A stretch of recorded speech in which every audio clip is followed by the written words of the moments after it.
لما حد بيسالني على مطعم سوري بيعمل اكل حلو واسعاره مش غاليه على طول برشح له روستو. من اقدم المطاعم السوري في مصر وعندهم فروع كتير في اكتوبر وزايد والمهندسين والمقطم. بيعملوا كل حاجه تقريبا، فراخ، شاورما، بيتزا، مشويات وحاجات تانية كتير.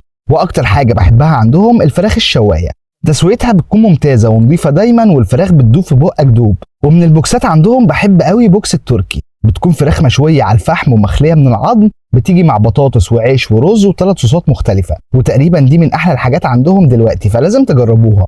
ولو انتوا بقى بتحبوا تشيروا مع بعض ممكن تجيبوا بوكس الكينج، بيكون سندوتشين شاورما فراخ مع 4 قطع ستريبس وبطاطس وثلاث صوصات مختلفين، منهم صوص اسمه الديناميت وده صوص مسكر، ومش عارف بصراحه هو بيعمل ايه في الوجبه دي بس ما عجبنيش خالص. بس الشاورما بتاعتهم حلوه قوي.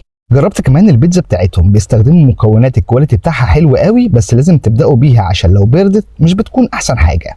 ولو بتحبوا النقنقه جربوا المناقيش بتاعتهم هتعجبكم وسعرها مش غالي. هسيب لكم بقى المنيو بتاعهم عشان لو حابين تعرفوا الاسعار. وفي النهايه بقى الفراخ الشوايه وبوكس التركي عند روستو احلى حاجه تقريبا، وانصحكم بيهم جدا.